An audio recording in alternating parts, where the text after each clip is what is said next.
What's up, Digidestined? This is Coyote, better known as RideMyAvatar, and today we have a great video for all of you guys to enjoy, and that is that we're going to be talking about Japanese Tuesday, which means that we're going to look at JP's tops and then combine and just talk about some interesting decks with it.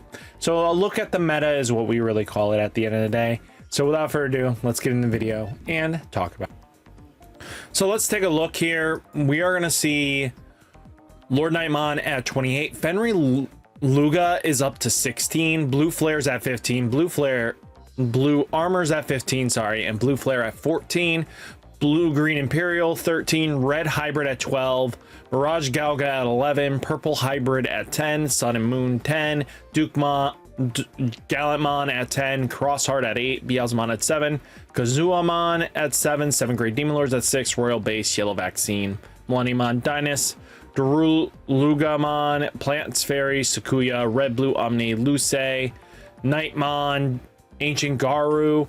We have plenty of stuff going on, which is kind of cool to see where we're going with it. Plenty of tops in the last couple days. We know that Lord Nightmon's doing okay because Lord Nightmon's always going to be fine in the format. Right now we can see that SOC's topping a little bit just in the past couple days, with Lucemon popping up right behind it. Dominionmon Angels is popping up as well.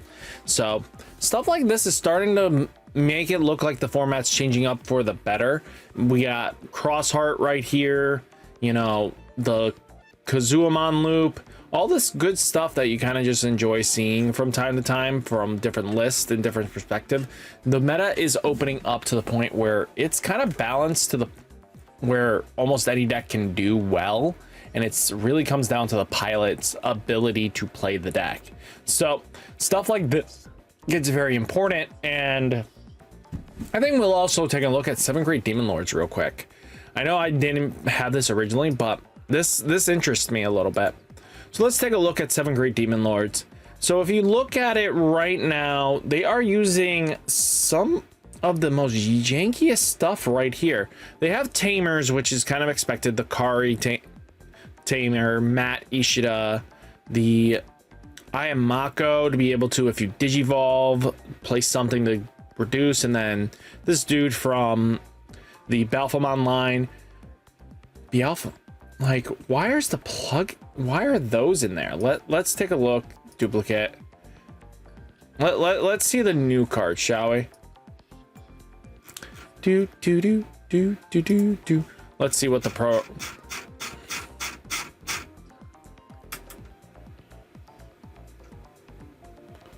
Let's see. So they are playing the pawn device, which is interesting. So this is a draw one, then placed in the battle area by trashing one non-red option card in your battle area, gain a memory. Okay, I kind of see what they're doing here.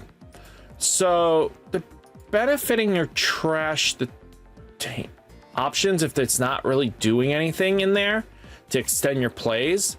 And then they have the yellow one by the looks of it. So they have this, no, not Rook. Where's the yellow one? So that means it's the newest set, is it not? Let's see. Justimon, Queen's Device.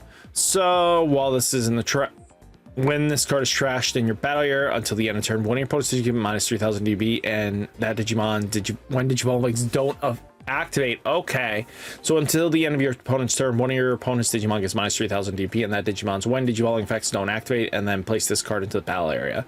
So this could be a tech against Magna, which is kind of interesting way of handling it. So you use Pawn Device to pop the Queen's Device to kind of just keep Magna off doing things, because once their protection's offline, they can't activate their when Digivolving anymore. So I kind of see where they're going with it. It kind of shuts off Magna X, but it also can help slow down Lord Nightmon X when it's trying to do that evolution climb, if it's already on a body that's lower.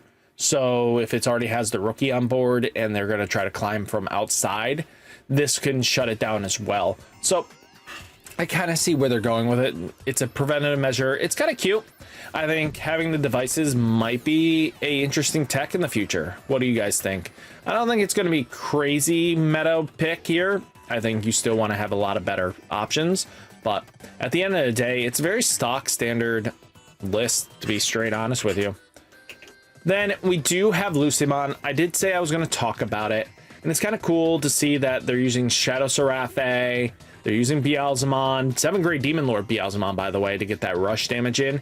And then you get the Leviamon X Antibot, well, Leviamon itself with your Biting Crush.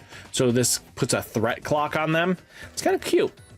So taking a look here, if you guys don't really know, some of the key cards like Gospel of the Falling Angel, you may Digivolve one of your Lucimons and its name into a Digimon with Lucimon in its name in the trash with the Digivolution cost reduced by 3, then trash one of your opponent's options in the battle area. So it helps answer threats like, you know, Gospels or anything like that that's just sitting in the battle area. You can just pop it. Then you have 7th Divine Crush. That's basically delete your opponent's Digimon until they have as many as you have security cards. If this effect deleted, recovery 1. Kind of cool. That's just really cool way of doing it. But actually, it's, you know, trash effect. When your Digimon digivolves into Lucimon X by returning this card to the bottom of your deck, your opponent may trash the top card of security card. If they didn't trash, recovery 1. Free trashing is never bad, right? Then you have Lucimon X, who's going to be trashing every turn off the top of their security. So at the end of your turn, your opponent may trash the top card of security stack. If this effect didn't trash, recovery 1, delete one of your opponent's Digimon or Tamers. So this will really much make your opponent just discard, you know, the security stack as much as they can until they're like really dead. And if you didn't notice, they weren't playing Satan mode or Larval stage, but they were running the normal Lucimon Chaos mode and Lucimon engine. So kind of cool to see where they're going with it. Then we do have the purple hybrid shenanigans, 2 Psychmon, 4 Gazes, 1 Ignite, you know, the whole shabam that you kind of expect from this, you know, deck. I like the AAG tech. It's kind of cute. They kind of removed 1 Koji to do so, but you know what? Death X is also a good threat. So there's a lot of potential, especially going in the future. I think we can definitely see this deck evolving more and more as time goes on, but the Merva version I think is really scary because if you can get 2 Valgramons and if you got Duskmons in your hand because you've been looping them, you can Digivolve on top of the Valgramon and at least get 3 damage in. So it kind of can get very scary, especially if you can mill out your opponent too, because it really comes down to how many cards in their graveyard. Then we do have none other than the Sukuyamon loop or Kazuamon. So if you guys don't know, they're trying to spam out Ruin mode through using like Kuzua and the Sukuyamon's like ability to get some stuff on board, you know, using Kaiser Nail to get Talmon Ace lot going out of the inheritable stack. So on play, when Digivolving, if it's your turn, you may use 1 single color option with a cost 5 or less from your hand without paying its cost. If it's your opponent's turn, for the turn, give one of their Digimon a security attack 1, and when Digivolving effects don't activate, you know, they're gonna hard play Talmon Ace and then hope that you don't have like a Pumu to kind of answer the threat, but you're going to use like Digi Evolution plugin S, and then what you can do is use like blue card to be really annoying, reveal the top 5 cards of your deck. You may Digivolve into a 1 non-white Digimon among them without paying its cost, you know, get your Ruin mode alive, and then your opponent's just going to be staring at you pretty because this Ruin mode is going to just make them minus the board state, and they're just going to keep spamming this until you basically die, because Ruin mode's always just going to be a minus 5k to the board, if not bigger if need be. So when Digivolving, draw 2 cards, then you may use 1 single option with 5 color or less from your hand without paying its cost. When an option card with a cost 2 or more, play 1 Kode Kusuke token, which is yellow 6000 DP blocker. Then you have Rika itself just doing Rika shenanigans. So all in all, we kind of expected this. This is kind of what a loop deck is going to happen. They were going to eventually line up to have this in existence. Then we have Gallantmon. If you guys don't know what Gallantmon does by now, you guys are kind of bit in the dark, but Gallantmon's always been a fun deck. and can be a scary deck to deal with. It can answer a lot of decks just by its main core threat abilities. You know, that's something you have to take into account too, is that this deck does have like some sort of protection now. This Digimon is infected by your opponent's effects on your turn when you're at 0 cost, so this can actually help you out. Delete one of your opponent's Digimon at 8,000 DP or less. If this effect didn't delete, this Digimon gets plus 3,000 DP and gains blocker until the end of opponent's next turn. You have like Gammon, who's going to just come in for a reduced cost and just deal with threats that way. Then you have Digimon Ace, who's just basically a great inheritable at 5,000 maximum DP to choose in one of your Digimon with DP based deletion effects, so it makes Gammon even more scary. But on play, when Digivolving, delete one of your opponent's 11,000 DP or less, and then when this Digimon would lead the battle area, play one Gammon from this Digivolution card or from your trash without banking squash, and if this effect place this at the bottom. So this will always kind of just try to loop itself in.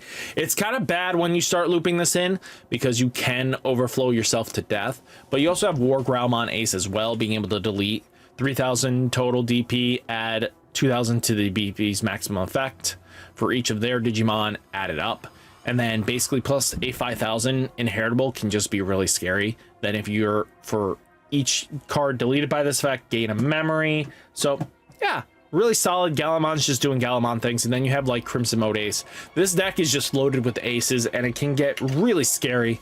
Then we have purple, the black base SOC. You guys don't really know what this does. Ben goes over this a little bit better. He's a very great pilot with it, but it uses the core fundamentals of using the black SOCs, using like AG from purple to at least give the alliance, but jamming, piercing, just great effects, using all your black SOCs to kind of just get great effects going. You know, you do have the Mega Dramon that's going to be able to, if you already are mind linked, you can actually take the Marvin Jackson and put it underneath as well, so you have two tamers at the same time, so then you get your jamming and piercing dealing a lot of damage, or even anything that's SOC will go off with it. And then you have like Darugamon being able to pop tamers and then swing in with collision and dealing with threats, and Dexteruga just being able to Digivolve 3 with its protection skills. So stuff like this is vitally important when you take a look at it.